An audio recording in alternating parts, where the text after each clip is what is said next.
Onde que a gente parou, vocês lembram?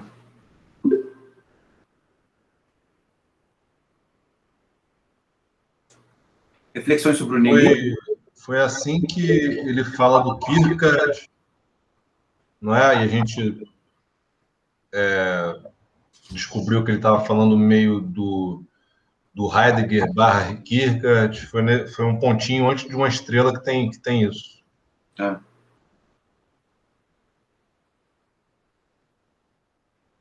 A gente ia começar a falar do Lukács, da impressão que o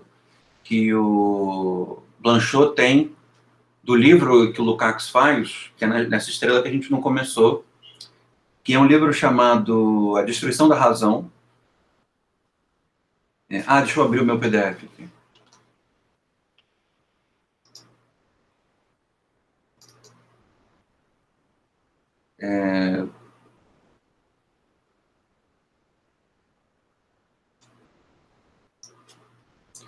E curiosamente, né, o Blanchot, ele coloca o Nietzsche no epicentro do sentido, digamos assim, da possível culpa filosófica alemã diante do extermínio, né, do Holocausto, da Shoah. Percebe? Ele vai pela arrumação do capítulo, né? Vai falar da espécie humana, vai falar da indestrutibilidade, daqui a pouco o tema da indestrutibilidade do homem volta, né? Vai falar da indestrutibilidade e para falar do Nietzsche, né? Então, os sentidos da recepção da obra do Nietzsche para o Blanchot, não sei se vocês compram esse meu argumento. O sentido da recepção do Nietzsche durante a guerra se torna uma espécie de epicentro do sentido, dos possíveis sentidos acerca da culpa alemã, ou da culpa filosófica alemã, com relação ao extermínio, né? É como se houvesse no extermínio uma certa interpretação do Nietzsche, uma certa dissimulação da obra do Nietzsche, uma certa adulteração da obra do Nietzsche, e houvesse um certo silêncio dos intelectuais, né, dos pensadores, no que diz respeito a essa interpretação, e do outro lado, que é o lado de uma certa Alemanha que resiste ao Holocausto, que resiste à dominação fascista, um outro Nietzsche, né? É como se houvesse o Nietzsche deturpado, que é o Nietzsche do Holocausto, o Nietzsche dos alemães nazistas, e um outro Nietzsche, que é o Nietzsche da Alemanha resistente, da Alemanha que busca um outro tipo de sentido, de uma Alemanha que, em última instância, nunca, filosoficamente, coadunou com o extermínio. E se, de certa maneira, o Jasper fica do lado desse Nietzsche bom, né, que é o Nietzsche fragmentário, o Heidegger, ele fica com um pé em cada lugar, né? O Heidegger fica, pelo menos me parece, né? Ele fica com um pé em cada lugar. O Heidegger ele tem um esforço de evitar que haja uma captura filosófica do Nietzsche em função de uma interpretação sistemática do Nietzsche, ou do Nietzsche como um pensador de sistema, ao mesmo tempo em que, por outro lado, o Heidegger fala uma fala filosófica para receber Hitler e para receber o endosso do Hitler com relação ao reitorado, que é uma fala filosófica que traveste, de certa maneira, fala uma língua nazista a partir de uma língua filosófica que não deveria comportar esse tipo de concessão. É como se o Heidegger, digamos assim, no âmbito filosófico, defendesse Nietzsche, mas no âmbito político o entregasse, né? No âmbito político, institucional, nas deturpações, fosse conivente, né? Houvesse essa dupla essa dupla natureza na fala filosófica do Heidegger no pós-guerra. Se bem que durante propriamente a guerra, porque ele diz que a interpretação do Nietzsche do Heidegger com relação ao Nietzsche, durante o regime nacional socialista, já é defendendo um Nietzsche fragmentário, né? Muito embora ele seja conivente com a captura do Nietzsche do ponto de vista institucional, né?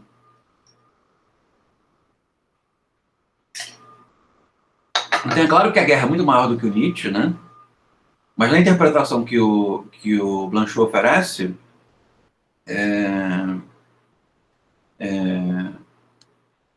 o Nietzsche está no epicentro da guerra para a filosofia, né? O Nietzsche está no epicentro do Holocausto para a filosofia.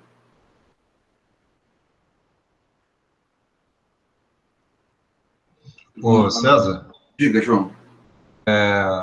O Blanchot cita um artigo, além da destruição da razão, e eu já tinha visto esse artigo numa tradução francesa na internet.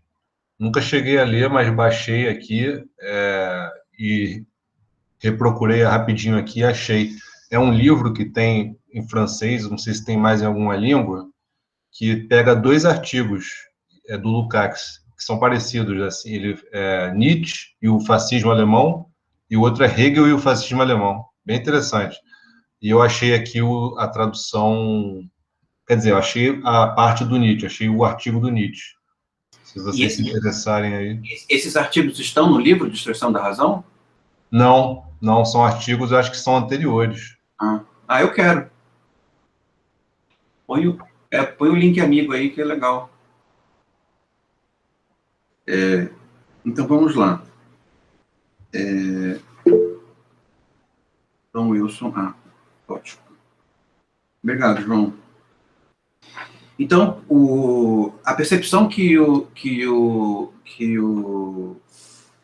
Blanchot tem do Lukács é que o Lukács ele é injusto com Heidegger e injusto com Nietzsche. De que ele assume um tom persecutório que lembra um totalitário. Né? De que o Lukács é sanguíneo e estabelece uma versão dogmática, excessivamente dogmática, do Nietzsche e do Heidegger, que lembra a ação de um inquisidor. Né? E isso é curioso porque o Blanchot tem um carinho imenso pelo Lukács, se a gente vai percebendo pela conversa infinita, né? E parece que ele tem um interesse por essa... Ainda que ele não tematize, parece que ele tem um interesse por essas mudanças de tom que a obra do Lukács sofre, né? Então, por exemplo, quando ele vai na interpretação do Pascal, ele vai no Lucien Goldman, e o Lucien Goldman é um intérprete de Lukács na França, né? E essa interpretação do Pascal que o Lucien Goldman faz é uma interpretação toda investida dentro de uma certa interpretação da alma e as formas, né? O tema do Deus escondido, né? E em outros momentos também, ele recupera a alma e as formas, recupera as interpretações de Lukács para o tipo de ceticismo que ele desenvolve. Então, ao mesmo tempo em que ele reconhece que existe uma razão do Lukács na destruição da razão, ele também reconhece que existe uma espécie de excesso no Lukács na destruição da razão, uma espécie de injustiça. Então ele vai... isso nessa seção. No último parágrafo dessa seção, que está... 2, 3...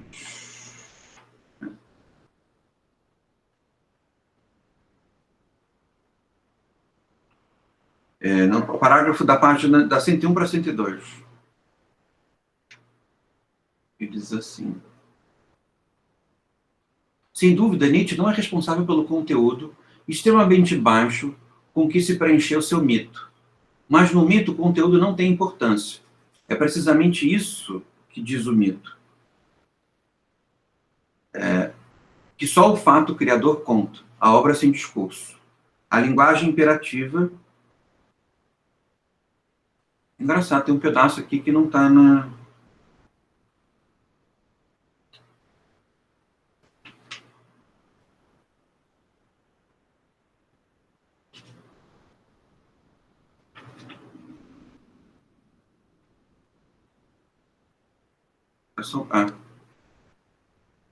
Um instantinho, gente. No entanto, essa mistificação não é isenta de poder. Ela permite a Nietzsche dissimular o caráter capitalista de sua utopia. Super-Homem, vontade e potência, e apresentá-la como uma empresa de luta contra o próprio capitalismo. Isso já é a interpretação do Lukács, né?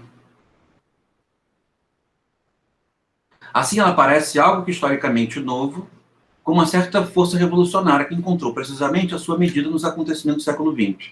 Sem dúvida, Nietzsche não é responsável pelo conteúdo extremamente baixo com que se preencheu seu mito. Mas no mito, o conteúdo não tem importância. É precisamente isso que diz o mito, que só o fato criador conta. A obra sem discurso é a linguagem imperativa da violência sem linguagem.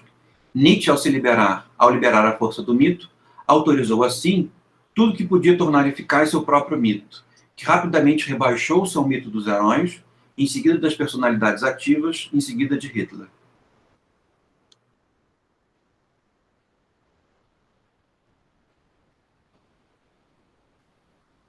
A gente pode pegar tem um pedaço aqui, logo no primeiro parágrafo, que ele diz assim: também para Lukács, Nietzsche se acha no final de um mundo e no começo de outro. As constantes oposições de seu pensamento não são apenas o sinal de uma busca que quer tentar tudo. Elas refletem as contradições da Europa às vésperas do período imperialista. Nietzsche, ao combater a cultura e a arte de sua época, é, antes de tudo, o continuador da tradição romântica. Isso para o Lukács, né? Então, de certa maneira, o que o Lukács vê? O Lukács vê nesse conflito sofrido pelo Nietzsche uma espécie de sintoma de um fim de uma época. Né?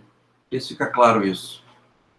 É como se parte desses conflitos que o Blanchot está mostrando na obra do Nietzsche, que é o conflito entre um Nietzsche com vontade de obra e um Nietzsche fragmentário, é como se esse tipo de conflito aparecesse para o Lukács como os resquícios românticos da filosofia do Nietzsche e que abririam com relação à filosofia dele a possibilidade de apreensões, de capturas por uma versão fascista, por uma versão totalitária. Principalmente nisso que acontece dentro dessa liberação mítica, que é a possibilidade de apreensão por uma mitologia do herói, né? Uma mitologia do super-homem como um herói, como alguma coisa grandiloquente e loquaz. Né? Aí ele continua. Lukács mostrou que um dos seus méritos é, como pensador de alto escalão, não ter atenuado as oposições decisivas e ter conduzido até a verdade do paradoxo, as contradições de seu tempo, que este não queria perceber. Contradições que continuam sendo as nossas, as da época moderna. Ora, se ele agiu, sobretudo por suas ideias positivas, travestidas em mito, foi precisamente na medida em que esse mito permitiu esquecer a força de sua crítica e o rigor com o qual ele desmascarou o mundo, nosso mundo. Não no que este tem de medíocre, de fraco, suas crenças, seus preconceitos, mas no que ele tem de forte, de essencial. Sua preocupação com o verdadeiro, sua exigência de saber, o domínio universal a que ele tende. Aquele que quer a ciência deve também querer as consequências da ciência. Deve, portanto, querer o fim do niilismo. Foi esse o aviso que Nietzsche deu a seus contemporâneos que se serviram do mito Nietzsche para não ouvi-lo. Heidegger disse de modo comovente: um dos homens mais silenciosos e mais tímidos padeceu do tormento de ser obrigado a criar, e enigma sobre enigma, o que era um grito, ameaça tornar-se tagarelice. O aviso de Nietzsche esse grito, escrito de seu pensamento, que tomou forma no livro Desagradável que é Zaratustra, perdeu-se com efeito de duas maneiras. Não foi ouvido, foi excessivamente ouvido. O niilismo tornou-se o lugar comum do pensamento e da literatura. No entanto, no momento em que nos apercebemos repetidamente, e com que surpresa, que o perigo a que nos expõe o saber não é um perigo de estilo, e em que, ao mesmo tempo, nos esforçamos, e com que hipocrisia, para conservar todas as vantagens da ciência, mas recusando-lhe os riscos. Talvez houvesse interesse em apelar para a coragem consequente e para a probidade impiedosa do espírito de Nietzsche. Não sei se vocês veem dessa forma, mas, por um lado, a interpretação do Lukács e do Blanchot com relação ao fascismo alemão é que é um niilismo, é uma forma de niilismo, né? É uma forma, digamos assim, baixa e estratificada de niilismo. E esse niilismo se dá a partir de duas forças, e nisso segue, digamos assim, uma interpretação com ares heideggerianos. Uma é a estratificação da ciência, a ciência como imperador do mundo, né? E, por outro, uma espécie acho que, na verdade, três. A ciência como império,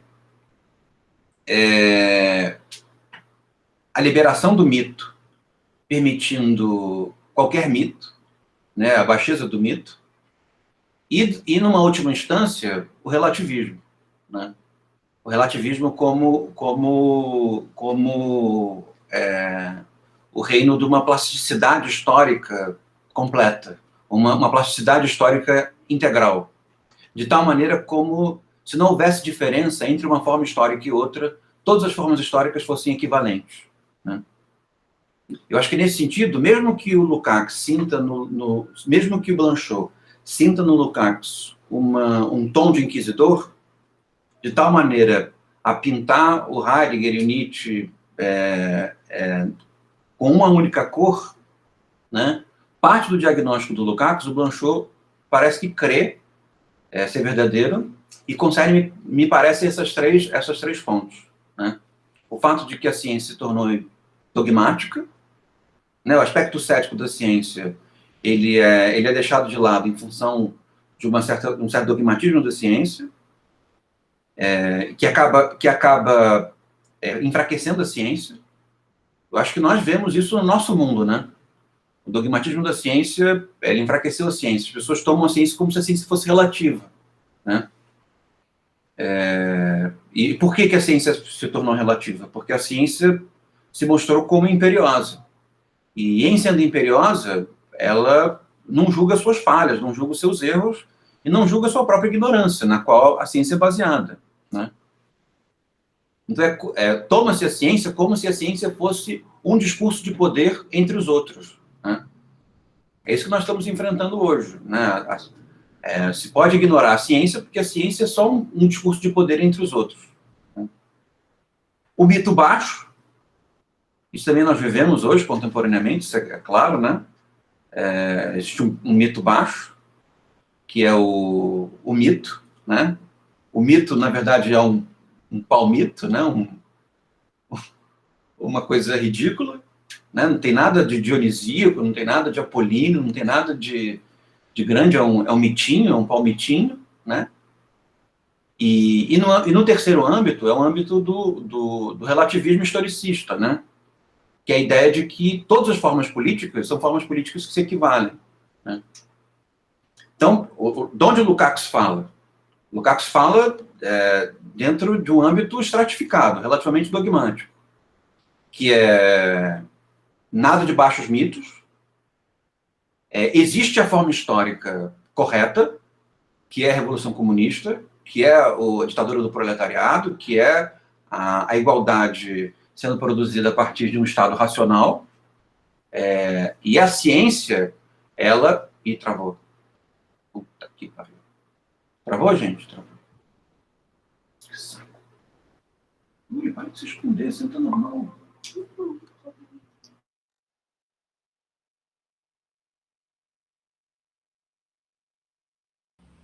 Ele é muito engraçado.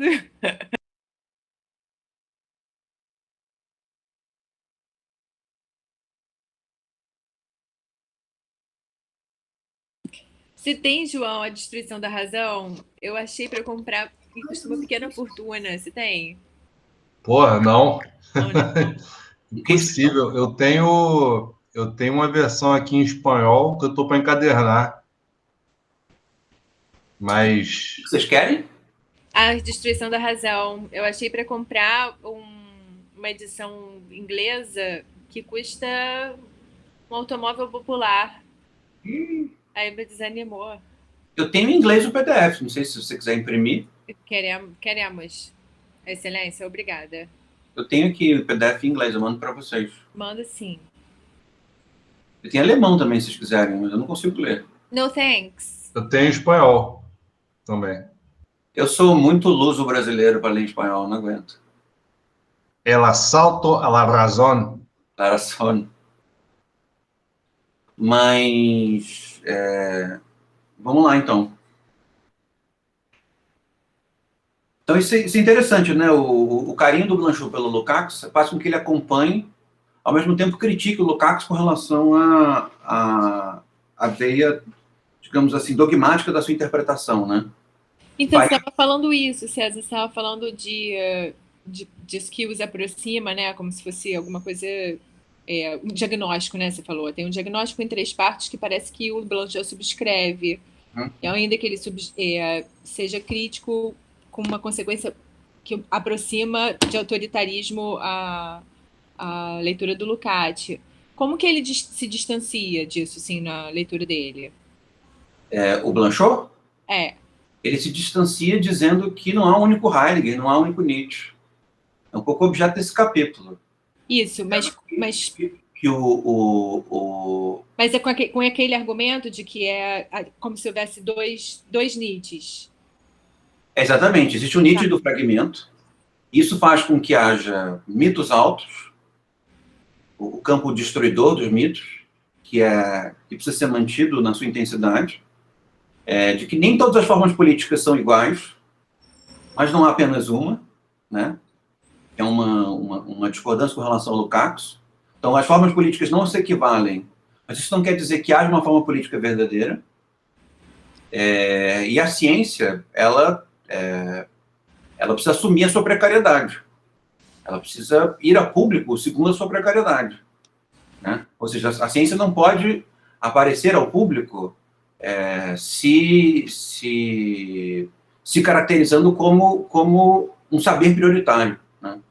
E isso também é o relativismo. E isso também é o niilismo.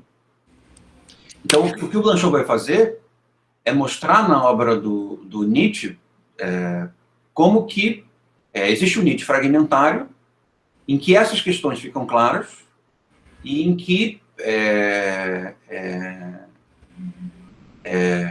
digamos assim, o Nietzsche não se resolve. Mas esse é o ponto. Se o Nietzsche não se resolve, isso não é o fato de tomar o Nietzsche como um dos polos dessa irresolução. Sim. Esse é o ponto. Sim. E ele faz isso de maneira declarada com Nietzsche, mas ele faz isso também com Heidegger. Não sei se o João concorda. O Heidegger, silenciosamente, vai sendo apresentado como um Heidegger hesitante. Como se o Heidegger não fosse simplesmente um autor nazista, um autor... Ele é um autor que percebe o fragmento no Nietzsche. Né? Muito embora ele não tenha sido capaz, tal como Nietzsche não foi capaz, de assumir o fragmento de maneira explícita. Né? Mas de que maneira isso se dá no Nietzsche? Uma outra forma pela qual isso se dá no Nietzsche no conflito entre as formas de niilismo. Né? No Nietzsche há um niilismo, mas há também um niilismo contra o niilismo. Né? O niilismo não é chapado, não é único, não é estratificado. Então, o niilismo no Nietzsche ele é interessante. Né? Ele nos tira de algum lugar e, ao mesmo tempo, ele nos interpela, né? A ponto de haver niilismo contra niilismo. E o resultado do Blanchot, me parece, é de que o niilismo ele é uma espécie de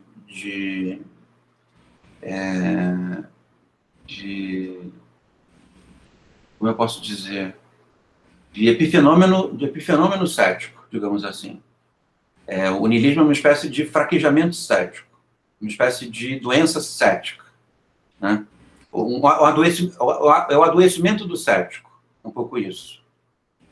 Quando o cético não consegue sustentar o seu próprio ceticismo, ao invés do cético se tornar um dogmático, no sentido estrito, o cético apresenta um niilismo, esse é o ponto. E, ao mesmo tempo, o niilismo também é uma maneira pela qual o niilista se aproxima do ceticismo. Percebe? Uma outra palavra que vocês podem utilizar dentro desse campo semântico do niilismo é o pessimismo, por exemplo. O pessimismo é uma espécie de adoecimento do cético. Ao mesmo tempo, o pessimismo é um tipo de adoecimento que aproxima o adoecido do ceticismo, né? E o ceticismo aparece como cura, né? Como cura do pessimismo. Então, me parece que para o Blanchot, até mesmo Heidegger oscila entre o niilismo e o ceticismo, né? Então, vamos lá.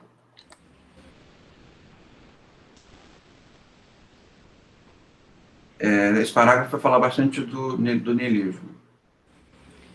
O que é, então, o niilismo? O que é o niilismo? Aí ele responde com uma citação do Nietzsche. Que os valores mais altos se desvalorizam. E aí a coisa começa a ficar muito interessante. Que é o Nietzsche é niilista, mas o niilismo do Nietzsche é trágico, né? E que as coisas grandes, as coisas importantes, elas se desvalorizam. Elas entram em decadência. Esse é o ponto. De que não há como encontrar alguma coisa importante sem que encontrar essa coisa importante não signifique a decadência dessa coisa importante. Isso, de certa maneira, pode ser lido também como uma crítica do Blanchot ao Lukács. Não sei se vocês concordam, né?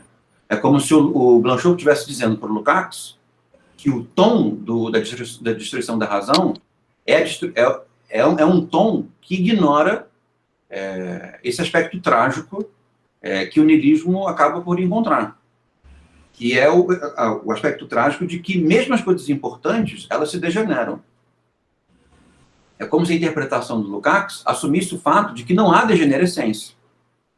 Como se o Lukács pudesse fixar um determinado tipo de âmbito interpretativo, achando que esse âmbito interpretativo não se degenera. Como se o encontro de formas políticas fortes, né, consistentes, não fosse também, num certo sentido, a degenerescência dessas formas políticas. Então, é como se o Blanchot dissesse para o Lukács que niilismo não, mas esquecer isso de verdadeiro que o niilismo aponta é ingenuidade. Não se pode ser niilista, mas não se pode não ouvir o niilismo, né? Eu acho que é isso que o Blanchot diz ao Lukács, e é isso que o Blanchot diz que está ausente no tom do Lukács. Lukács dá um sermão inquisitorial no Heidegger e no Nietzsche, esquecendo alguma coisa que o Heidegger e o Nietzsche apontam e que é necessária de ser percebida, é de que há degenerescência. Esse é o ponto. Acho que o Blanchot vai apontar é de que, apesar da degenerescência, é o caso de distinguir. É o fato de permanecer operando as distinções. Usando o vocabulário do Hume para agradar o Marcelo, e me agradar, é como se o Hume pudesse dizer que, apesar do fato de haver uma relatividade gritante na experiência, é necessário permanecer realizando os juízos de gosto, diferenciando a experiência em função da sua da sua intensidade, da sua qualidade, da sua consistência. Né? Então, vamos lá. Ele diz aqui, o cristianismo de Kierkegaard, página 105. O cristianismo de Kierkegaard, e mais precisamente de Dostoiévski, como o ateísmo de Nietzsche ou do jovem Marx, detesto todos os deuses, pertence a essa inflexão da história do mundo de onde a luz do divino retirou-se. Deus está morto. Deus, isso quer dizer Deus, mas também tudo que, por um rápido movimento, buscou ocupar seu lugar. O ideal, a consciência, a razão, a certeza do progresso, a felicidade das massas, a cultura. É como se, na verdade, o Lukács diz isso, né? É como se Deus está morto, mas Deus está escondido, né? E é preciso conciliar esses dois enunciados. Deus está morto, Deus está escondido, que é o enunciado de Pascal e o enunciado da Simone Weil. Tudo isso que não é sem valor, não tem, porém, nenhum valor próprio. Percebe? Porque se Deus não estiver escondido e Deus estiver morto, tão somente morto, Deus morto se torna o dogmatismo do Deus morto. E o dogmatismo do Deus morto se torna o relativismo do Deus morto. E o relativismo do Deus morto é o relativismo dos mitos, é o relativismo de qualquer forma política vale, e é o relativismo de que existe um Deus, a ciência. Né? Tudo isso que não é sem valor, não tem, porém, nenhum valor próprio. Nada sobre que o homem possa apoiar-se, nada que valha a não ser pelo sentido, ao final suspenso que lhe damos.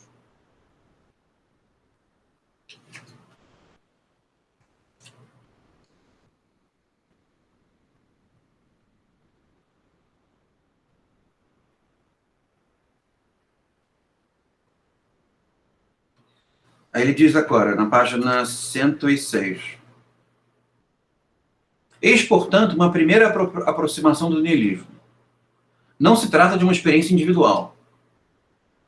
Né? Esse seria o niilismo como experiência individual, seria um niilismo frouxo, né? E o Nietzsche, que é um niilismo absoluto, né? Um niilismo intenso. Não se trata de uma experiência individual, não se trata tampouco de uma doutrina filosófica, nem de uma luz fatal jogada sobre a natureza humana, eternamente votada ao nada. Trata-se de um acontecimento que se realiza na história, e que é como que uma muda da história, um momento em que ela gira, que se designa por este traço negativo. É que os valores não têm mais valor em si mesmos.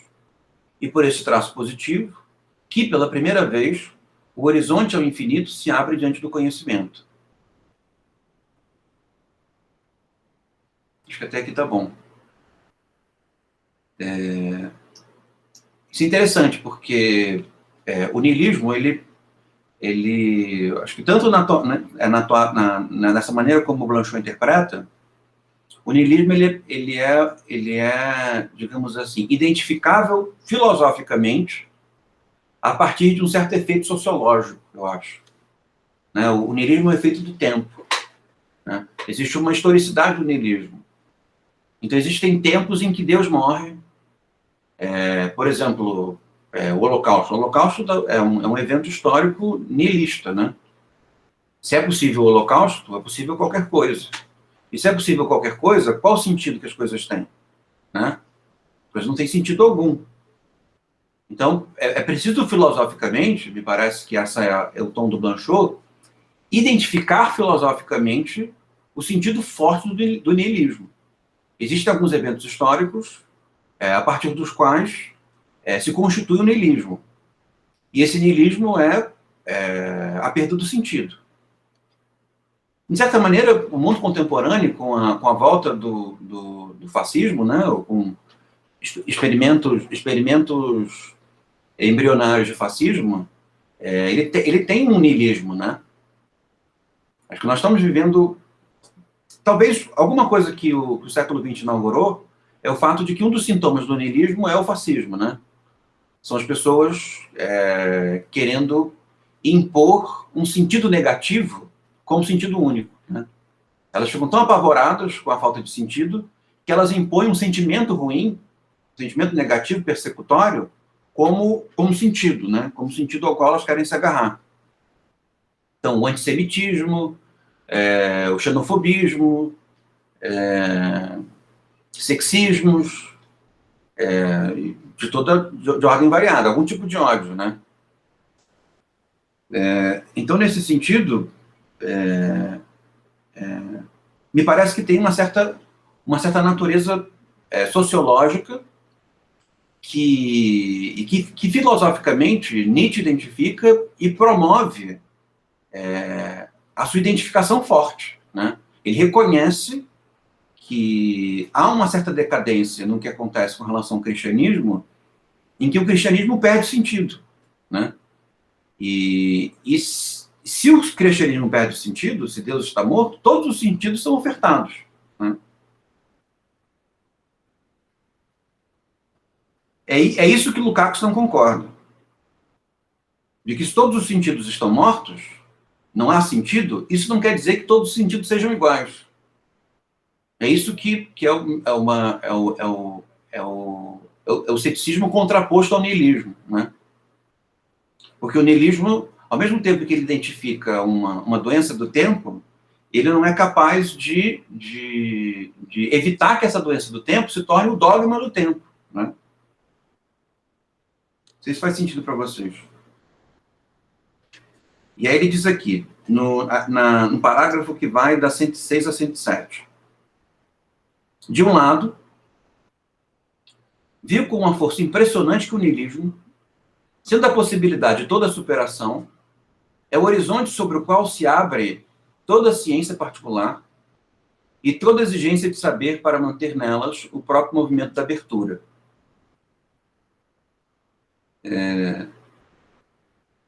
E de outro, não deixou de ver tão pouco que quando o mundo não tem mais sentido, ou é o pseudo-sentido de uma grande falta de sentido possível, a única coisa que pode superar o desregramento do vazio é o movimento precavido da ciência, seu poder de dar-se regras precisas, de ser criadora de sentido, mas de um sentido ilimitado e como que operatório.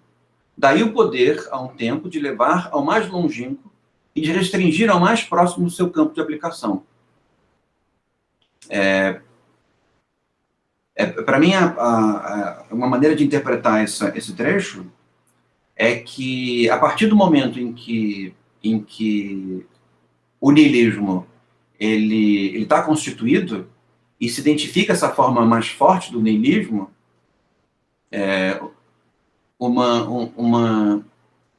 uma superação se opera, né, como efeito da destruição, e um dos efeitos de regularizar o niilismo é por uma espécie de ciência circunstancial, né, uma espécie de ciência dos acidentes, uma ciência do particular, né? A ciência do particular se mostra como a obtenção de regras naturais, por assim dizer, dentro de uma natureza que não tem um sentido único, né? Uma espécie de Gaia-ciência, né? Talvez.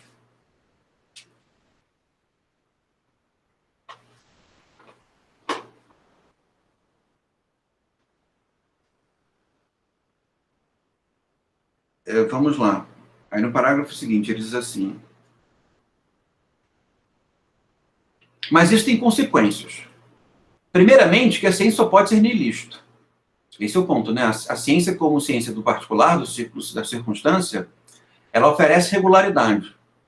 Mas se essa regularidade é tomada como absoluto, ela se transforma em norma, ela se transforma em efeito normativo. E, enquanto efeito normativo, ela se torna em império da ciência, né? E o império da ciência é tão niilista quanto o niilismo, né? Mas isso tem consequências. Primeiramente, que a ciência só pode ser niilista. Ela é o sentido de um mundo privado de sentido.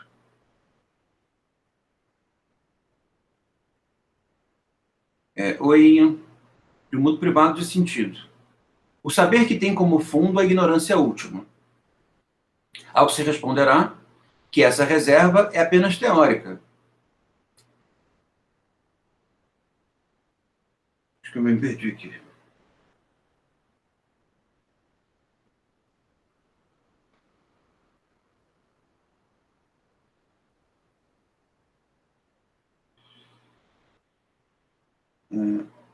Calma aí.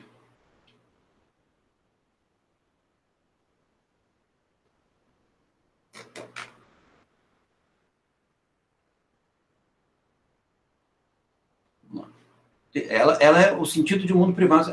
Ao que responderá que essa reserva é apenas teórica, ela é totalmente de princípio. Mas não devemos apressar-nos a negligenciá-la, pois a ciência é essencialmente realizadora.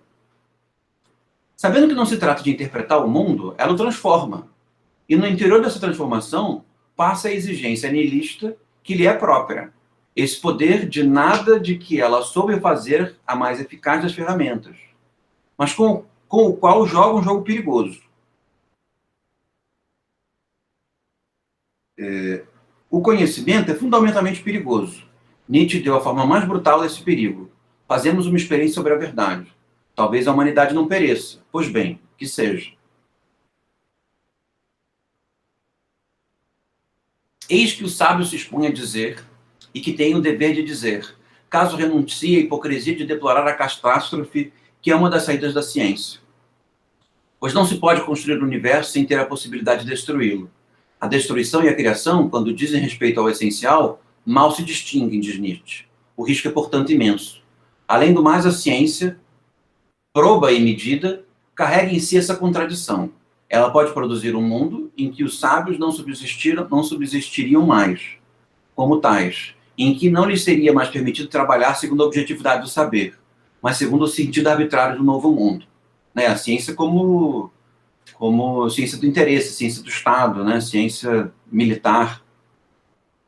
Em outras palavras, o niilismo, ao tornar a ciência possível, torna-se a possibilidade da ciência, o que significa que o mundo humano pode perecer nisso.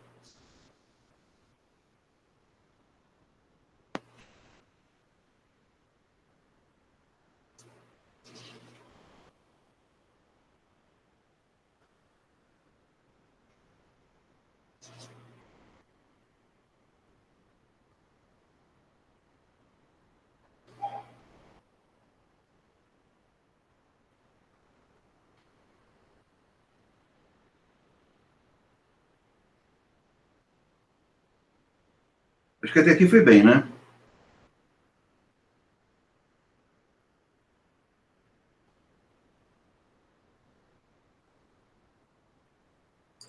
Eu vou continuar mais um pedacinho. Ele diz aqui, ó. De um lado, viu como uma força impressionante que o niilismo, sendo a possibilidade de toda superação, é oriente... Acho que a gente já leu, né? Então tá. Existem consequências. Tudo bem. Uma outra consequência. Então vamos para o parágrafo, está na página 108.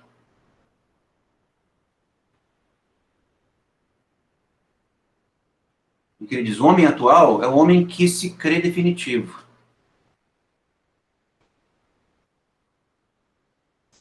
O homem atual é o homem que se crê definitivo. Estável em sua natureza. Feliz no pequeno círculo fechado de si próprio. Entregue ao espírito de vingança. Ao mesmo tempo em que, impulsionado pela força impessoal da ciência e pela força própria ao acontecimento que o libera dos valores, ele tem um poder que o ultrapassa, sem que ele busque ultrapassar-se a si próprio nesse poder.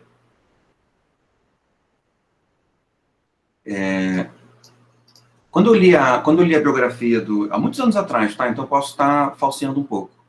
Mas quando eu li a biografia do Rudger Safransky, do Heidegger, e o Safransky chega nesse ponto do momento em que o Heidegger crê no nazismo, ele diz isso, ele diz que parte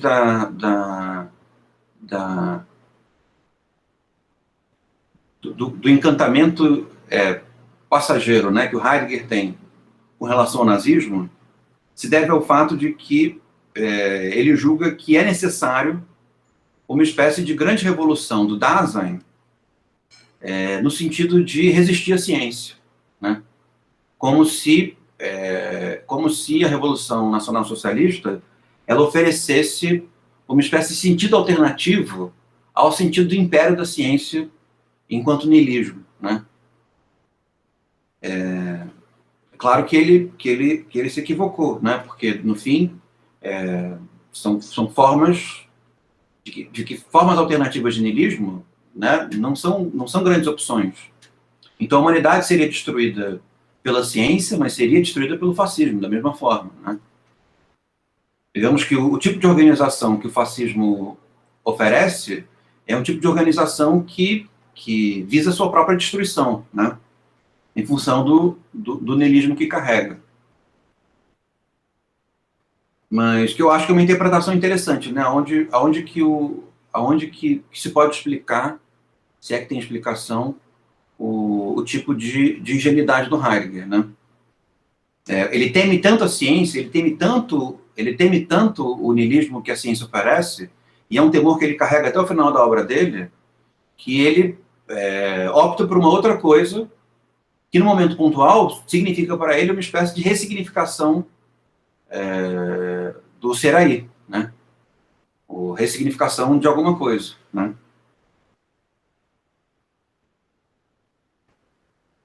Quando, na verdade, não parece haver uma alternativa ao niilismo da ciência, senão a circunstancialização da ciência, né? E para que a ciência seja circunstancializada, para que a ciência não tome um sentido absoluto, é preciso distinção, né? É preciso distinguir os eventos e marcar a diferença entre os eventos, né? Ou, usando um vocabulário mais próprio dos anos 60, a diferença é o que constrange a ciência à sua circunscrição. E de certa maneira, combate os delírios do homem atual, né? Então, o homem atual é o homem da última colocação, mas seu poder é o de ser,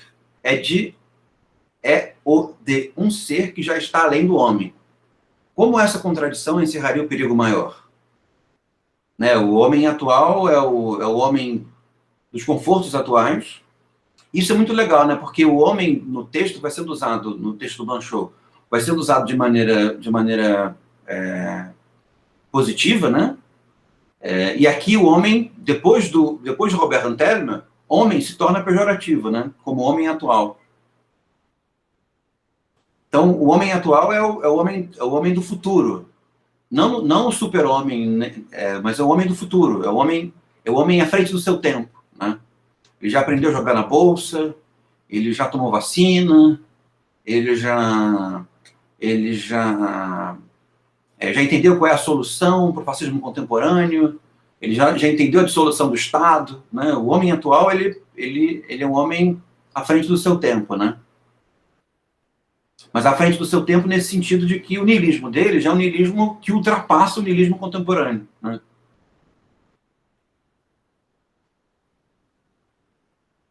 Ele já não tem nacionalidade, né? Ele já tem uma fortuna em, como é que é aquele negócio? Bitcoin.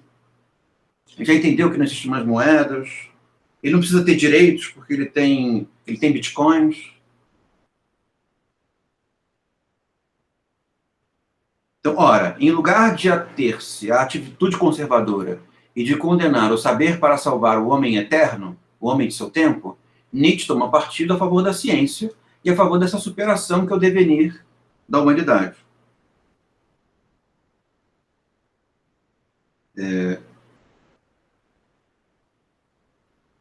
Vamos lá, no parágrafo seguinte. O super-homem é aquele que unicamente conduz o homem a ser o que ele é. O ser da superação em que se afirma a necessidade para ele de passar e de perecer nessa passagem.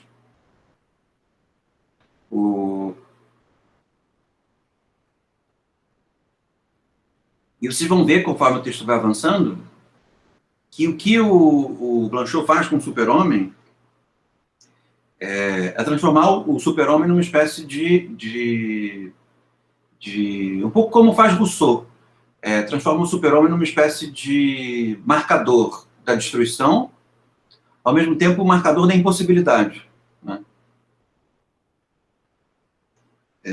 O super-homem é alguma coisa que não acontece, não se realiza, ao mesmo tempo que o super-homem é uma espécie de indicador do niilismo, né? O super-homem é aquele que conduz, é aquele que unicamente conduz o homem a ser o que ele é. Então, a impossibilidade do super-homem, reconduz o homem a ser o que ele é. É para onde o Lukács vai nos conduzindo. Parágrafo da 109. Ele diz assim, se assim é, mas será assim? Percebemos... Está indo muito rápido, gente, porque eu tomei Coca Zero, eu estou intenso. Então, se é muito rápido, vocês me avisam. Tá tranquilo. Tá bom. Se assim é, mas será assim? Percebemos por que o super-homem poderia ser considerado a primeira afirmação decisiva que se segue à extrema negação do niilismo. Sem ser, portanto, outra coisa além dessa negação consequente. O super-homem é o ser que superou o vazio, criado pela morte de Deus, é a degradação dos valores, porque soube reconhecer nesse vazio o poder de superar, que nele se tornou não só poder, mas querer, o querer de superar-se a si próprio. Liberado de tudo aquilo que rechaça, desvia, rebaixa o querer em sua vontade, livre de toda contra-vontade, não há mais nada de negativo no que ele quer. Ele comanda a si próprio e decide por um ato livre sobre a extensão de seu destino. Então, diante do homem atual, e de certa maneira também diante do homem superior, né, que é uma espécie de grande humanista, que já entendeu o sentido de tudo, o super-homem, ele é destituído de negatividade.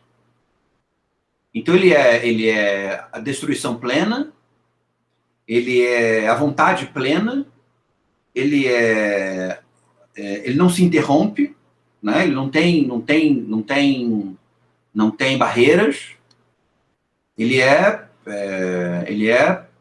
a histrionia absoluta, né? O super-homem, em termos bipolares, né, ele é uma espécie de histrionia absoluta, né?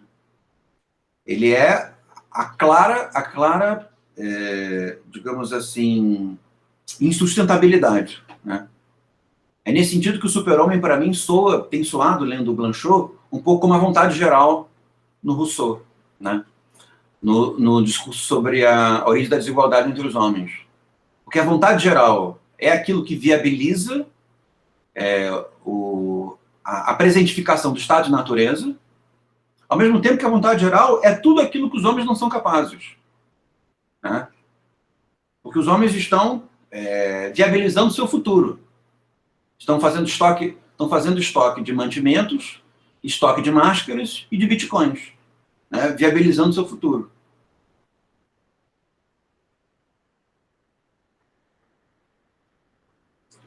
Nietzsche. Finalzinho do parágrafo seguinte. A vontade prefere querer o nada do que não querer. O super-homem é aquele em que o nada se faz querer e que mantém, livre para a morte, essa essência pura de sua vontade desejando nada. Isso seria o próprio niilismo. Só que o niilismo do super-homem é um niilismo melhor do que o do homem atual ou do homem superior. Porque o niilismo do super-homem é um niilismo, falando de maneira irônica, aceleracionista, né? Que é um louco, Nero, depois de ter tacado fogo em tudo. Ele é absolutamente imponderável, insustentável, né? Ele não faz mais acordos, né? Ele não faz mais concessões. Ele não tem mais tomar lá da cá, ele também não tem centrão, né? O super-homem é um incêndio puro, né? Nada disso aqui vale a pena, não vale a pena salvar nada, né? Então o super-homem não é só o holocausto. O super-homem, ele é a dizimação da humanidade. Não faz mais sentido isso, né? Não é o matou foi pouco, falando assim de maneira exagerada e um pouco irônica, não é o matou foi pouco das revoluções. Tem que morrer todo mundo. Esse é o super-homem. Então, nesse sentido, ele é imponderável. E o seu niilismo, de certa maneira, rebate para a circunstância. Né?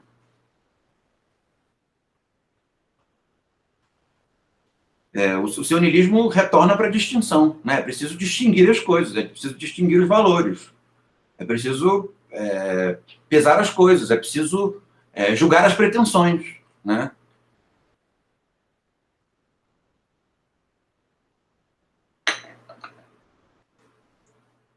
É preciso encontrar uma balança a partir da qual se possa novamente pesar as pretensões, uma vez que as pretensões não são todas iguais.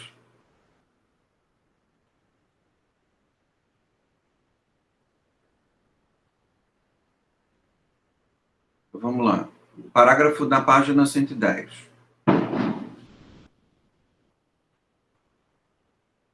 O pensamento do eterno retorno mantém estranho seu velho absurdo. Nós fizemos, um tempo atrás, na Sociedade Cética das Quintas-Feiras, a leitura do Nietzsche e do Deleuze. Então pode ser que quem não viu possa assistir. E é bem legal, porque como o texto do Deleuze é um texto sistemático, que até incorre, talvez, em vícios que o Blanchot aponta, em sistematizar demais o Nietzsche, mas, digamos que os tópicos do pensamento do Nietzsche vão sendo todos trabalhados, né? E a gente foi de maneira bem sistemática. Então, tem informações sobre as obras, né, informação sobre a distinção entre as obras, de tom, um certo esmiuçamento do Zaratustra. E nós tivemos assistência do Nietzscheano puro sangue, que é João Wilson. Então, recomendo. Então, mais propício a esclarecer-nos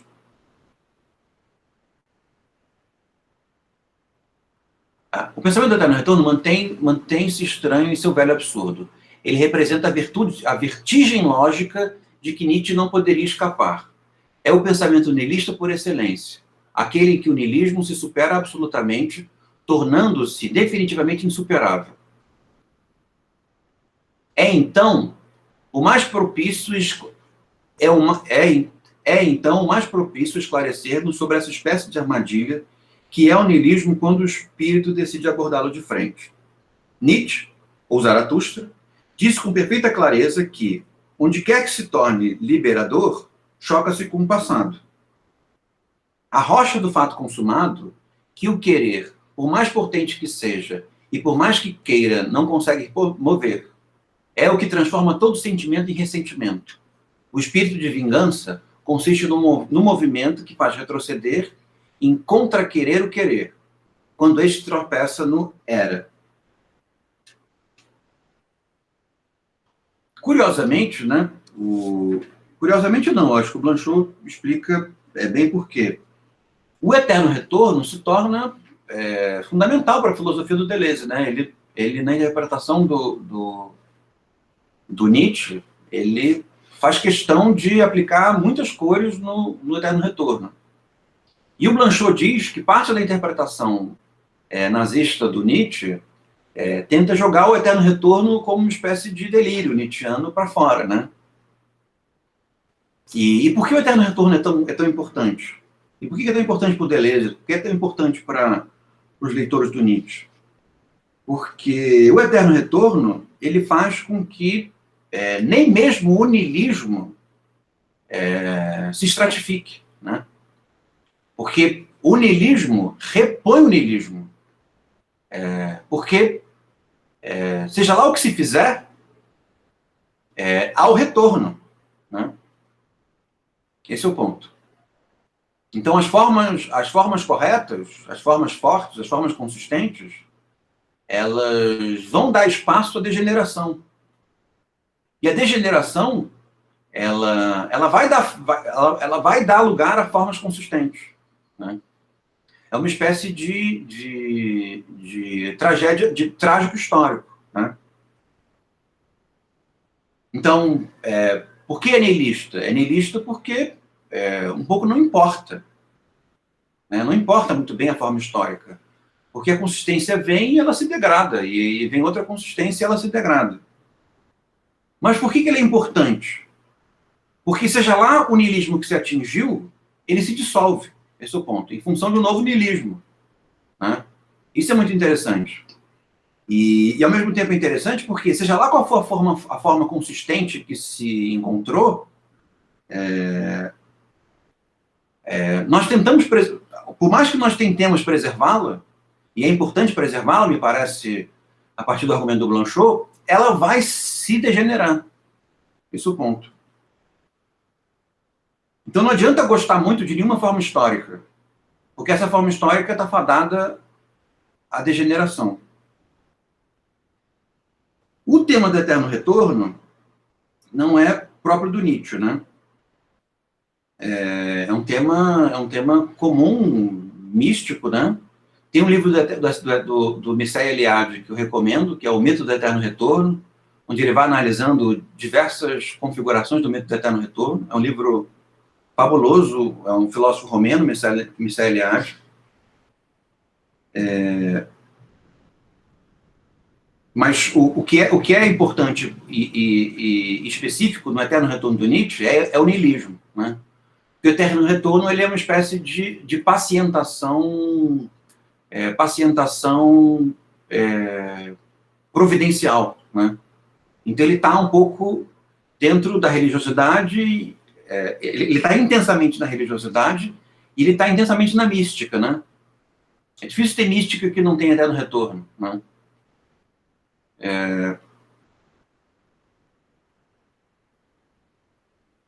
Então, digamos que a originalidade do Nietzsche, no que diz respeito ao eterno retorno, é de que o eterno retorno ele não é a garantia do sentido. Né? O eterno retorno é justamente a garantia do esgotamento dos sentidos. Né?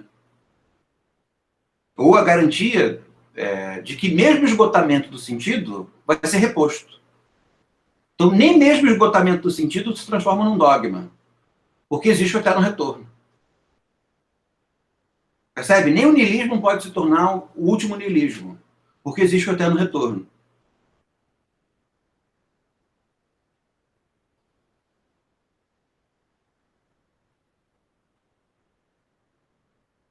Vamos lá.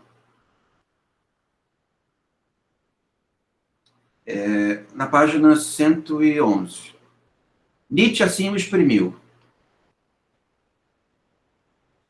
Pensemos esse pensamento sob sua forma mais assustadora. A existência tal como é, privada de sentido e de finalidade. Mas retornando inexoravelmente, sem encontrar seu fim no nada. Eis o eterno retorno, a forma mais extrema de niilismo. No niilismo. O que essa observação nos ensina? Até então acreditamos estar o niilismo ligado ao nada. Quanta superficialidade! O niilismo está ligado ao ser. Ele é a impossibilidade de chegar ao fim e de encontrar uma saída mesmo nesse fim. Ele diz a impotência do nada, o falso brilho de suas vitórias. Ele diz que, quando pensamos o nada, é ainda o ser que pensamos. Nada acaba, tudo recomeça. O outro ainda é o mesmo. Meia-noite é apenas o meio-dia dissimulado. E o grande meio-dia é o abismo de luz de onde, mesmo pela morte, por esse glorioso suicídio que Nietzsche nos recomenda, nós não podemos sair. O niilismo diz-nos, portanto, aqui, sua verdade última e bastante atroz. Ele diz a impossibilidade do niilismo.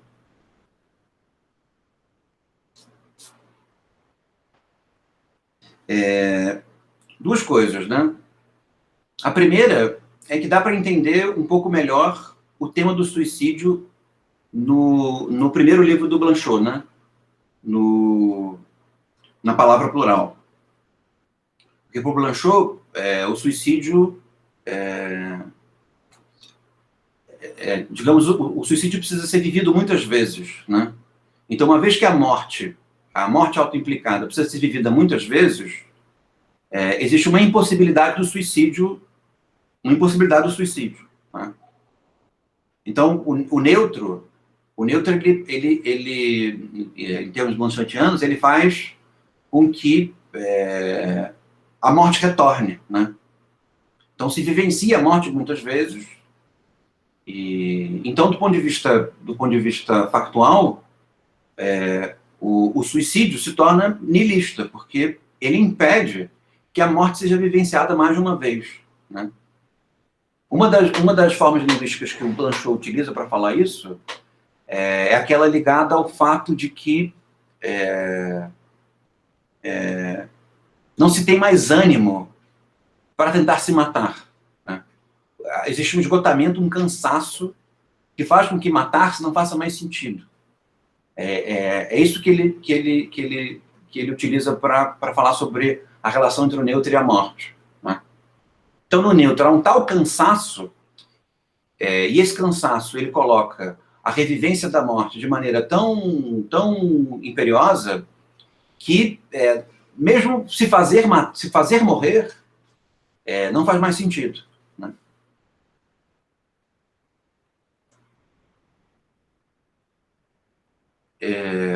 Então, essa diferença entre o tema da morte, do suicídio do neutro, e o tema do suicídio do niilismo, né? Agora, no niilismo do eterno retorno, é como se o niilismo do eterno retorno jogasse para o suicídio no neutro. Porque você se mata e se remata, isso continua matando, o eterno retorno de perder o sentido e voltar a perder o sentido, né? Então, se o niilismo recomenda o suicídio, o niilismo, enquanto eterno retorno, ele desrecomenda o suicídio, porque, na verdade, o suicídio nada mais é do que o eterno retorno do suicídio. Então, nesse sentido, o neutro volta a se restabelecer, como um cansaço. Nossa, eu estou cansado disso. Não faz sentido tentar me matar, porque a morte retorna. Então, uma maneira de esclarecer esse ponto, que é um ponto relativamente obscuro no primeiro livro.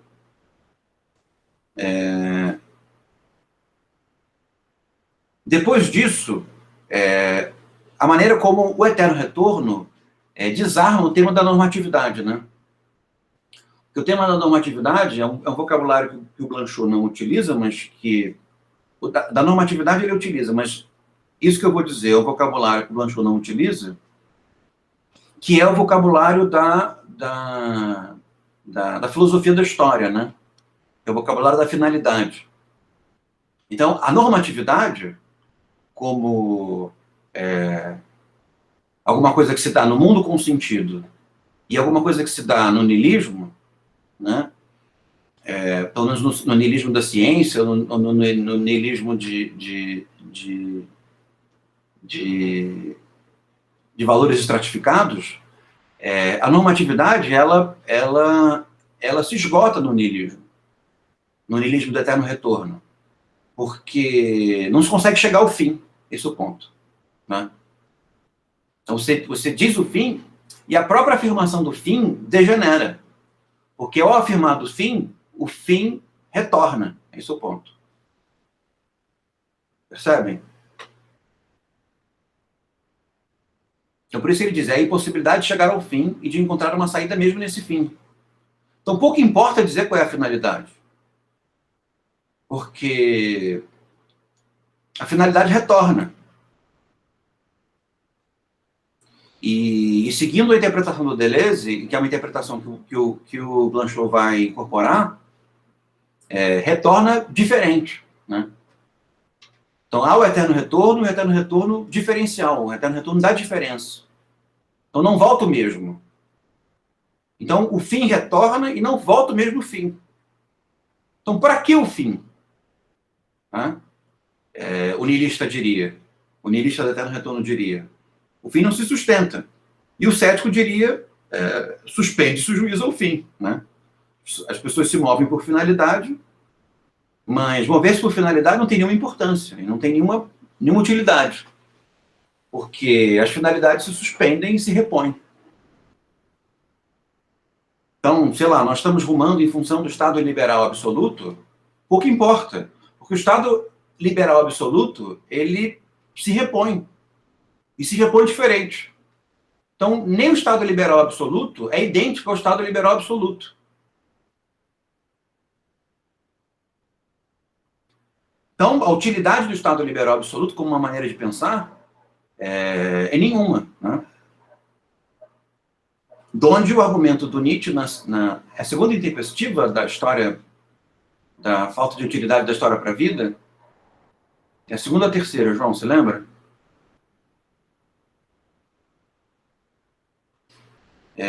Esse é o tema seu microfone está desligado. Da história? É a segunda. Segunda, né? É o tema da segunda intempestiva, né?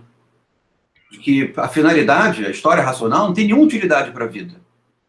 Porque a vida se desfaz da finalidade, né?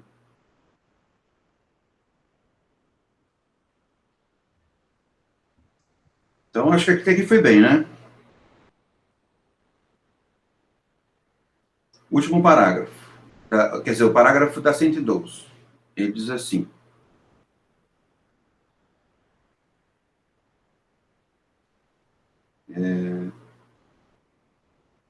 isso é apenas uma primeira tradução da estranha fala do abismo, e que, em parte, explica o desamparo de Zaratustra ao compreender que não poderá jamais superar definitivamente o homem insuficiente, e só poderá fazê-lo se desejar paradoxalmente a sua volta. Mas o que significa essa volta? Porque ele afirma que a ponta extrema do niilismo está precisamente ali onde ele se inverte, que ele é a própria inversão, a afirmação que, na passagem do não ao sim, o refuta, mas não faz senão afirmá-lo e, a partir de então, estendê-lo a todas as afirmações possíveis.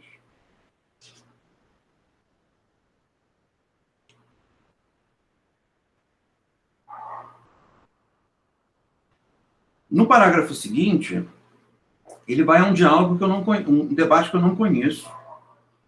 Eu até busquei aqui, eu até vou buscar depois para ver se eu encontro o PDF, para passar meus olhos. Que é um debate entre o Ernest Junger e o Heidegger, acho que no aniversário do Heidegger, no aniversário de não sei quantos anos. E ele cita esse diálogo, esse debate, para falar que é um debate sobre o niilismo, né? E a solução que o Heidegger encontra com relação ao niilismo. Porque afirmar o ser dogmaticamente gera o esgotamento do sentido, e o esgotamento do sentido leva ao niilismo, mas afirmar o nada também é afirmar o ser. Então, volta o esgotamento do sentido, volta o niilismo. E aí o Heidegger sugere que se escreva o ser e o nada, de uma maneira meio lacaniana, né? Barrado, né? Com uma cruz. Ele diz a cruz de Santo André.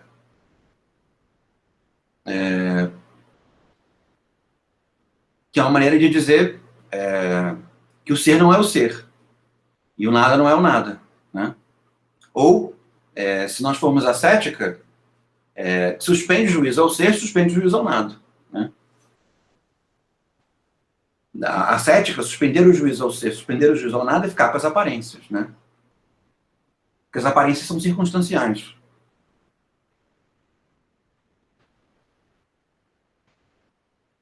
Então, ao invés de acelerar o niilismo, suspende o juízo ao niilismo, fica com as aparências, fica com as circunstâncias.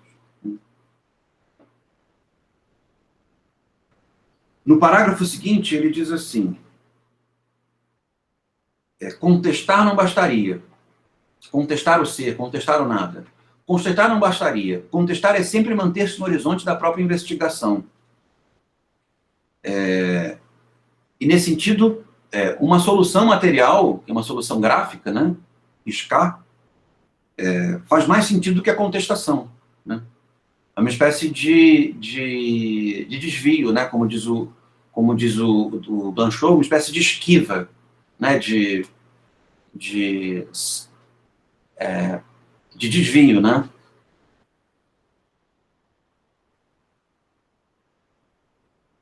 Ou talvez, parágrafo seguinte, ou talvez, porque, chamado por uma linguagem totalmente outra, a escrita de ruptura, cuja vocação seria supor as palavras, apenas riscadas, espaçadas ou cruzadas no movimento que as afasta, mas que por esse afastamento as retém como lugar da diferença. Ele deve fazer face a uma exigência de ruptura que o desvia constantemente daquilo que ele tem poder de pensar. Qual seria, então, essa exigência? Supondo-se que nós mesmos, que ela detém, possamos designá-la sem interrompê-la e sem não sermos interrompidos por ela. Para mim, é a própria materialidade diferencial da escrita, né? O fato de que a fala é escrita e a escrita é matéria, né? E a matéria é diferença. Então, aceitar ou lidar com a materialidade da fala, da escrita, já é, de certa maneira, assumir o fragmento, né? Expressar-se pelo fragmento, expressar-se ensaísticamente, por assim dizer. E essa solução que eu dou, não curiosamente, precede o item 3, que é o Nietzsche e a escrita fragmentária, que é essa escrita ensaística, né? Ou proto-ensaística. Ou esse ensaísmo radical, né? Ensaísmo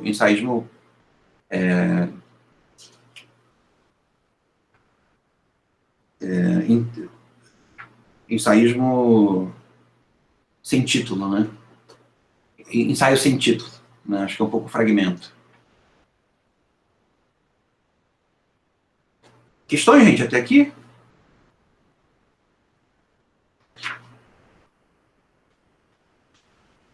Não? O que eu estava olhando aqui, César, quando você estava falando da história, porque foi nessa parte, logo aí do final, antes da escrita fragmentária, que ele fala do Heidegger, desse debate aí, e que você destacou a escrita do ser e do nada barrada, mas antes disso tem uma observação que ele faz sobre a questão da linha. E o Junger estava pensando para além da linha, o niilismo, e o Heidegger está pensando meio que em cima da linha, como esse ponto de inversão, né? E aí eu estava lembrando de um fragmento lá do Nietzsche, eu estava tentando caçar ele aqui, porque era justamente falando do niilismo como esse limite, onde uma coisa passa na outra. Mas aí eu não achei ainda aqui, e eu achei esse ponto bem legal. E depois, isso vai ser importante para ele lá na escrita fragmentária, que ele vai falar que a escrita fragmentária se dá no limite, e por aí vai.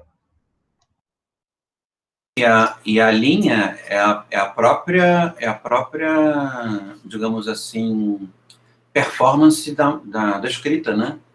Da materialidade da materialidade da escrita, né? O traço, como diz o Derrida, por exemplo, né? A linha. Esse debate que os dois têm é reunido como além da linha, né? É para além da linha.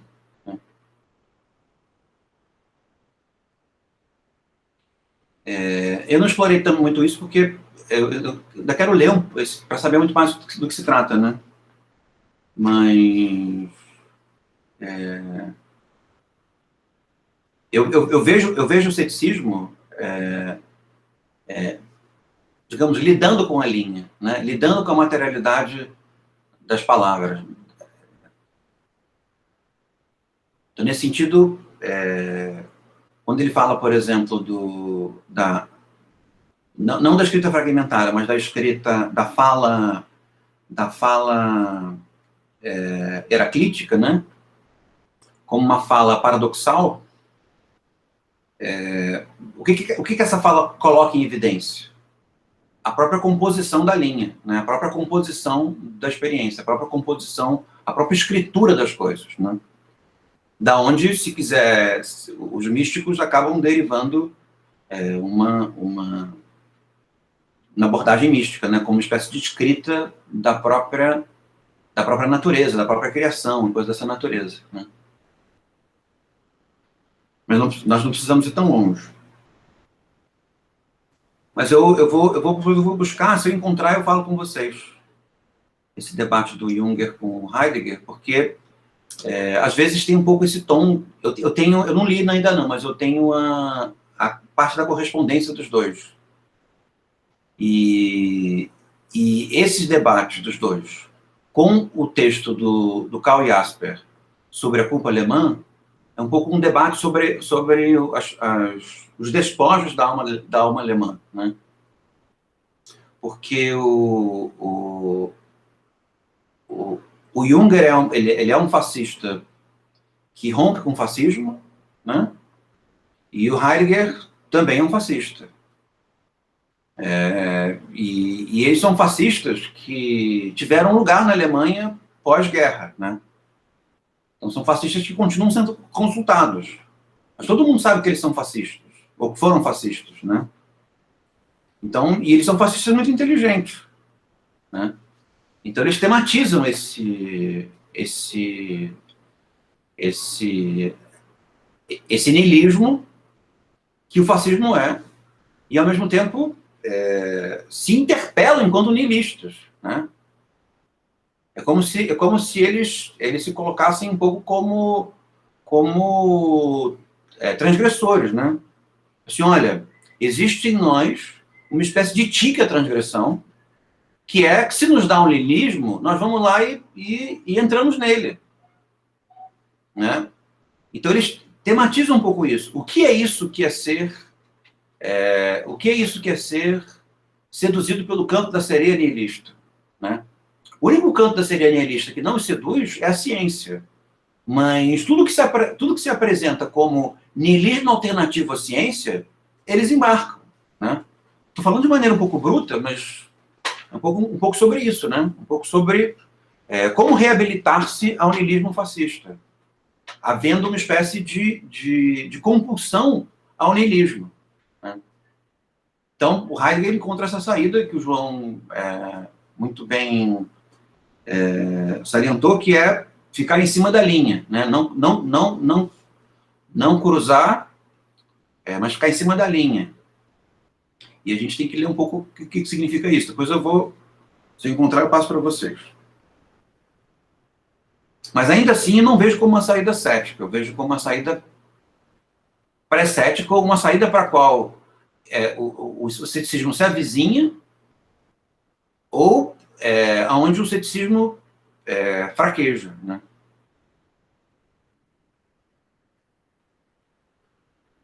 Digamos assim, o ceticismo perde disciplina, né?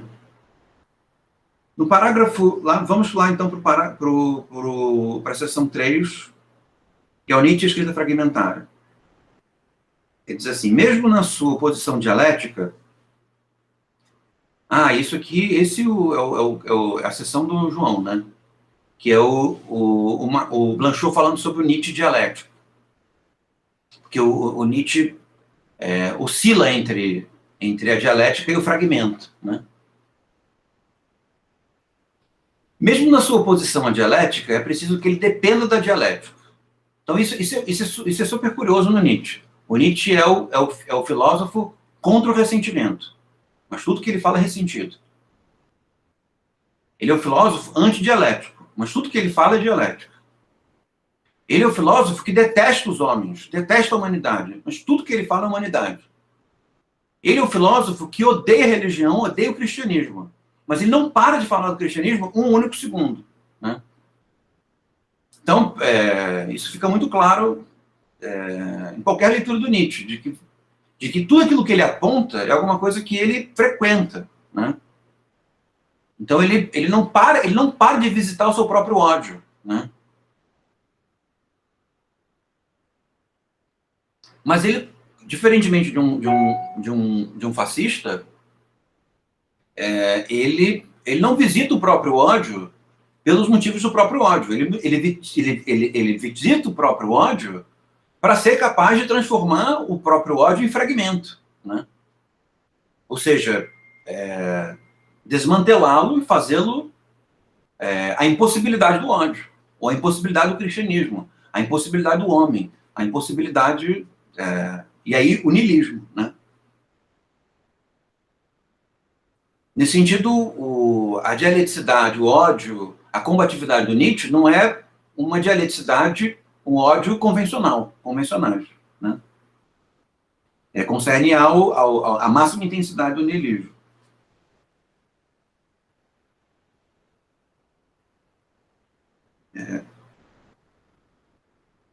Aí ele diz aqui, no parágrafo sem ser o seguinte, o outro.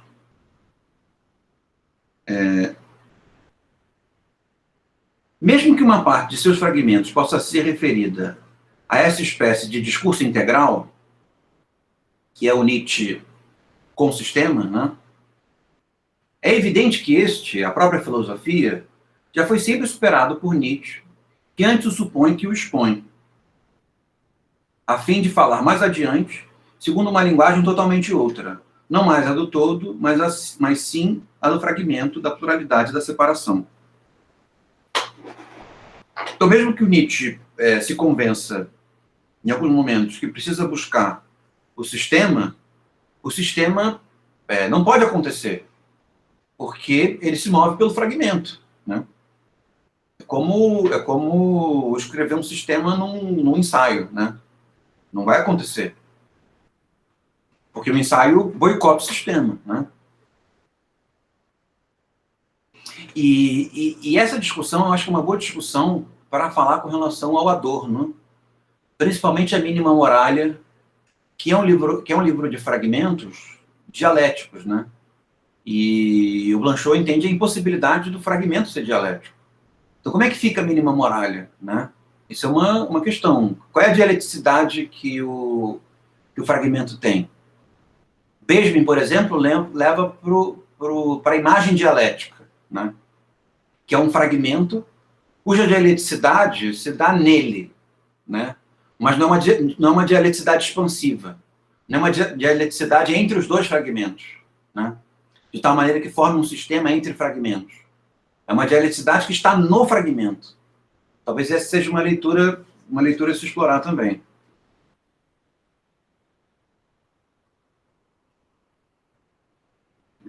Vamos lá.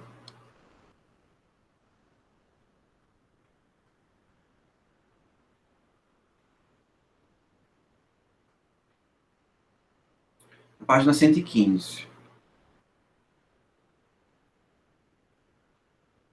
Que uma tal marca, que uma forma tal marca sua recusa de... Nossa, tá ruim isso. Que uma tal forma marque sua recusa de sistema, essa tradução às vezes é meio capiguinha. Mas vamos lá. Que uma tal forma marque sua recusa de sistema, sua paixão pelo inacabado, o fato de pertencer a um pensamento que seria o do Versur e dos Versura, que ela esteja ligada à mobilidade da pesquisa, ao pensamento viajante, o de um homem que pensa caminhando, e segundo a verdade do caminhar, sobre isso não resta dúvida. Que ela pareça próxima do aforismo é igualmente verdade, pois há concordância em que a forma aforística é a forma em que ele sobressai. Também tem isso. O Blanchot distingue, ele percebe uma espécie de complementaridade entre o aforismo e o fragmento, mas ele distingue o aforismo do fragmento. Então, há momentos em que o Nietzsche, para o Blanchot, é aforismático, e há momentos em que o Nietzsche é fragmentário. E não é a mesma coisa. E eu não sei exatamente o que ele quer dizer com isso. O aforismo em que sou o primeiro dos mestres alemães é uma forma de eternidade. Minha ambição é dizer em 10 frases o que outro qualquer diz num livro. Não diz num livro. Mas será verdadeiramente essa sua ambição e o termo aforismo está à altura do que busca? É como se ele estivesse dizendo que o significado do aforismo é dizer muita coisa com pouco. E não é isso o fragmento. Exatamente. Essa é a função do aforismo é condensar, né? É fazer muito com pouco. Mas para o Blanchot, o fragmento está em outro lugar. Não é simplesmente dizer muito com pouco. Talvez uma maneira pejorativa de dizer, de chamar o aforismo seria poder de síntese, né? A gente fosse exercitar a maldade do Nietzsche, de ficar chamando as coisas por outros nomes. Mas será verdadeiramente essa sua ambição? E o termo aforismo estará à altura do que busca? Não sou limitado o suficiente para um sistema, mesmo que seja o meu sistema. O aforismo é a força que limita, que encerra. Forma que é em forma de horizonte, seu próprio horizonte. Por aí vê-se também o que ela tem de atraente, sempre recolhida em si mesma, com algo de sombrio, de concentrado, de obscuramente violento, que a faz assemelhar-se ao crime de sábio. Totalmente oposta à máxima, essa sentença para uso do beau monde, e polida até tornar-se lapidar, enquanto o aforismo é tão insociável quanto um seixo. É tão bem depurado que vira um seixo. Mas uma pedra de origem misteriosa, um grave meteoro que mal caiu já quer volatilizar-se. Fala única, solitária, fragmentada, mas a título de fragmento já completa, né? O aforismo é muito completo para ser fragmento. Já completa. Se você for comparar com Montaigne, né? Montaigne não é aforismático porque não há tal sistematicidade interna no Montaigne. Quando você vai ao ensaio, o ensaio é fragmentário porque ele é cheio de pontas, né? Ele é cheio de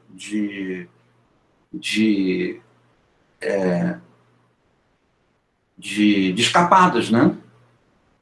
Fala única, solitária, fragmentada, mas a título de fragmento já completa. É cheio de incompletude. Inteira nesse despedaçamento e de um brilho que não remete a coisa alguma estilhaçada, revelando assim a exigência do fragmentário, que é tal que a forma aforística não poderia conver-lhe. Poderia dizer que o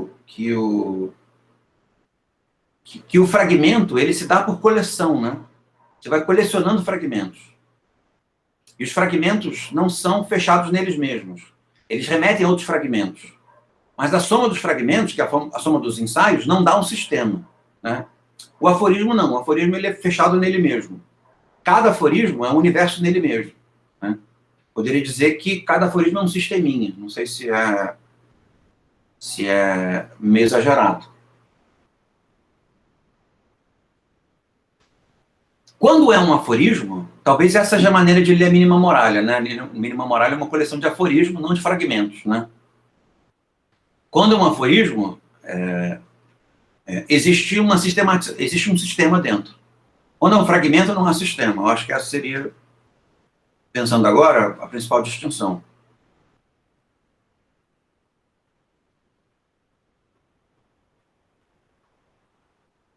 Ou pelo menos uma vontade de sistema, né?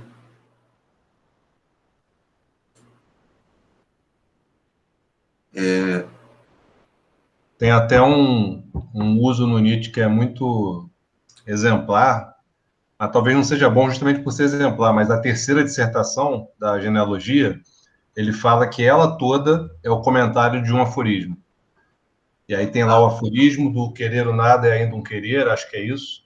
E aí lá se vai uma cacetada de texto para comentar um aforismo, que parece que é esse degelo, né, do que está ali condensado no aforismo.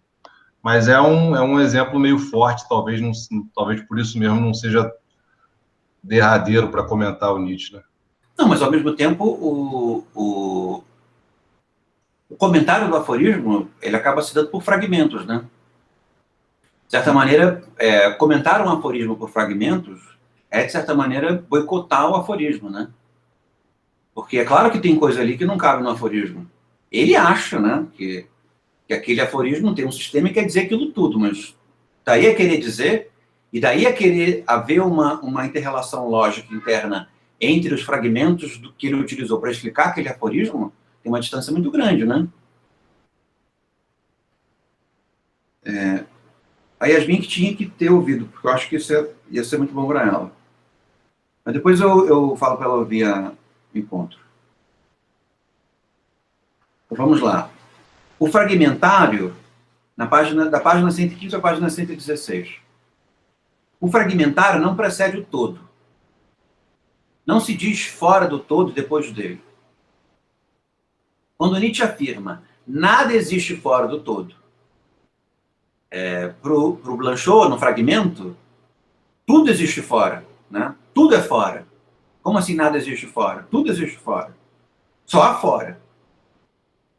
Mesmo se ele pretende aliviar-nos de nossa particularidade culpada e também recusar o julgamento, a medida, a negação, pois não podemos julgar o todo, nem medi-lo, nem compará-lo, nem, sobretudo, negá-lo.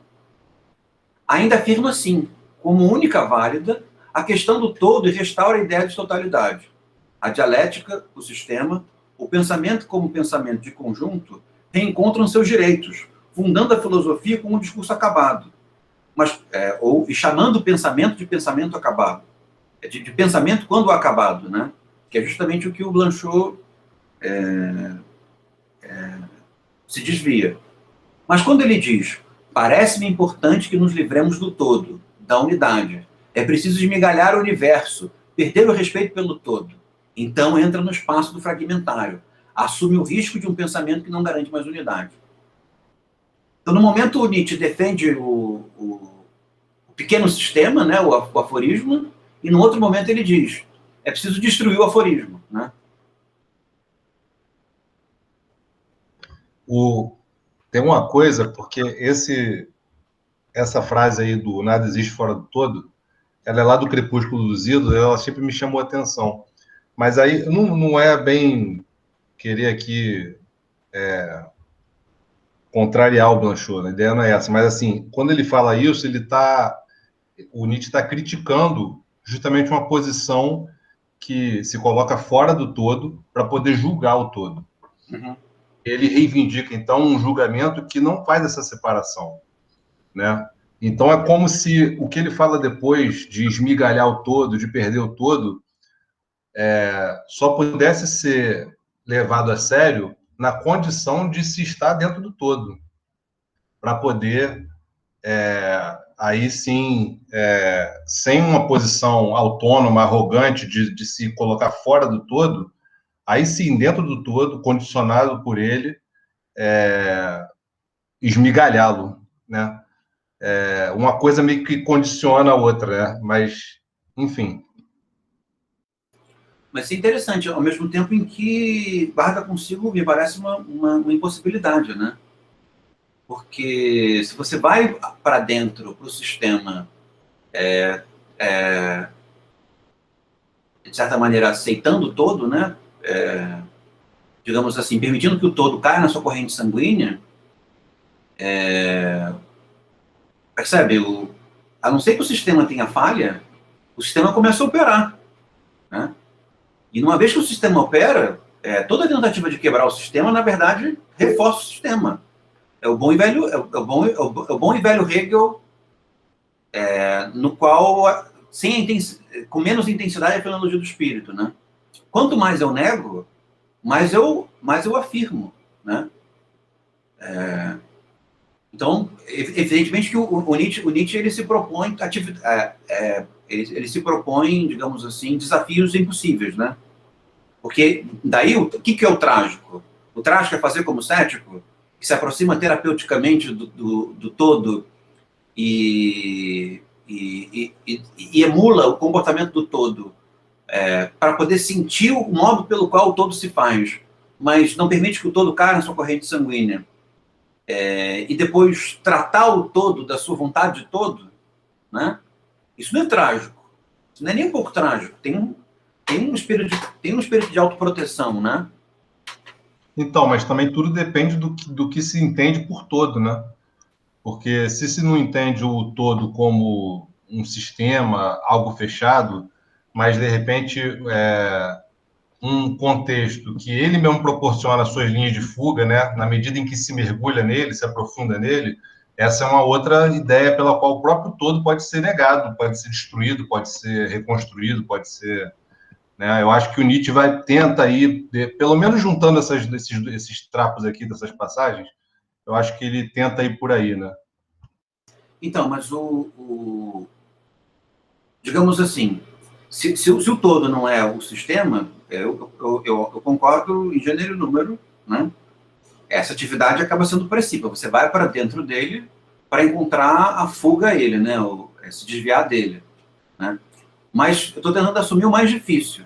Digamos que o todo seja o sistema. E eu vá para dentro do todo. Essa é a atividade trágica, por definição, né? Que parece bem à altura do Nietzsche, esse tipo de desafio. Que é se colocar no centro do hegelianismo, ou se colocar no centro do kantismo, no centro do cristianismo, se tornar um cristão, se tornar um hegeliano, para implodi-lo, né? O que me parece uma tarefa impossível. Mas me parece uma altura a qual, uma tarefa a qual o Nietzsche predisporia, né? Ou pelo menos se imaginaria fazendo, né? Que é a atividade trágica por definição. É como o Édipo querer ser grego e ainda assim decifrar o inquérito do Édipo, né? Não dá para você fazer isso. Não dá para ser grego e Édipo ao mesmo tempo. Se você é grego, você vai se confundir com o Édipo. Você vai ser tomado por aquilo tudo. Só tem uma maneira de você investigar o Édipo, não sendo grego. Você tem que estar de fora, e aí você diz, olha, aquela ali é sua mãe, aquele ali é seu papai, vai dar M, fuja. Mas se tornando um grego, se tornando cosmológico, indo para dentro da cosmologia, para ser capaz de implodir o Édipo, né? Nem o antiédipo do Deleuze, né? O antiédipo do Deleuze fica cético num ponto de vista um pouco mais destrutivo. Não é trágico como o trágico que parece estar contido nessa contextualização que você fez da citação que o Blanchot fez.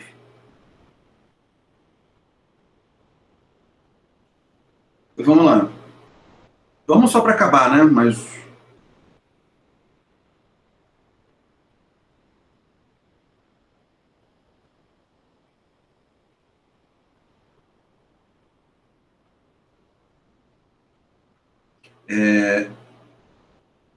a fala do fragmento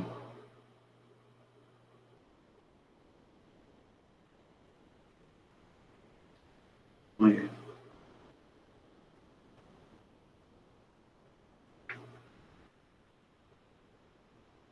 é antes. Esse aqui. A fala fragmentária de Nietzsche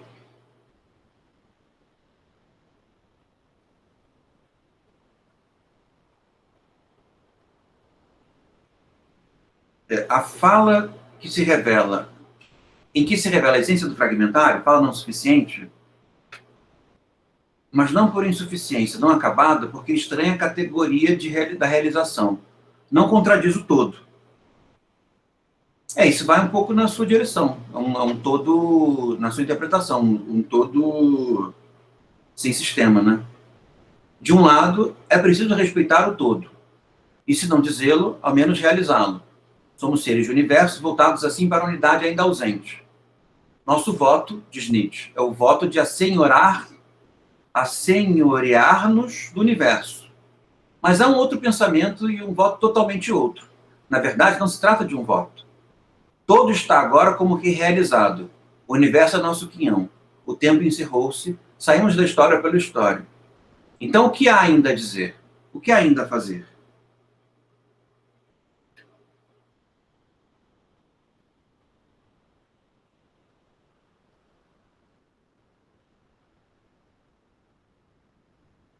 Acho que tá bom, por hoje, né? Vamos parar na página 117? Beleza. Tá bom. Gente, não sei se por mim, mas eu achei o encontro hoje excelente. Apesar de que veio pouca gente, acho que foi muito produtivo e a gente foi coisas muito importantes. Tico, eu achei um arquivo da Destruição da Razão que saiu pelo Instituto Lukács, agora no início de fevereiro. Eu não sei como é, eu sei que o tradutor é o mesmo que traduziu aquela edição do Alma, Rainer Patriota, e a revisão é daquela professora da UFMG, Esther Weissman, que eu acho que é a orientadora dele. Você achou um PDF? Eles têm um PDF, o Instituto Lukács faz tudo de graça, eles deixam um PDF de todas as obras lá. Eu vou... Caralho. Dá o link. Instituto Lukács. Eu vou botar o link aqui para vocês, ô João. João, Isso você saiu agora, né? Instituto Lukács. Eu já fiz banca com a Esther, ela é bem legal. Ela é muito gentil, né? E esse menino que fez a tradução do livro, esse menino, que horror, o Rainer Patriota, eu acho que ele foi aluno dela, mas ele estudava na música. Ele é músico. Não é? Eu achei tão interessante isso, ele ser o tradutor do Lukács, achei bonito. João, você me manda Desculpa, você me manda também o link daquele que você mandou, porque quando eu caí, sumiu o link. E eu queria convidar também, se você não achar impróprio, Tico, todo mundo do seu grupo, porque a gente está organizando um seminário para o 8 de março. E aí eu vou botar aqui as informações do site. A gente tem um grupo de pesquisa que chama-se Oficina de Política, Grupo OPO. E a gente está organizando esse seminário, são 4 palestrantes, um seminário pequenininho de 2 horas, vai acontecer no dia 8 de março, às 10 horas da manhã. Aí a inscrição e o link, enfim, todas as informações estão no site. Eu vou botar aqui para quem tiver interesse. Eu lembro que você tinha uma orientanda, acho que chama-se Tamires, que estuda violência. Talvez ela se interesse, vai ser um seminário que a gente está organizando em parceria com a Subcomissão de Valorização da Mulher Policial da Polícia Rodoviária Federal. E as discussões eu acho que vão tocar em pontos que talvez sejam de interesse para ela, se você quiser comentar com ela.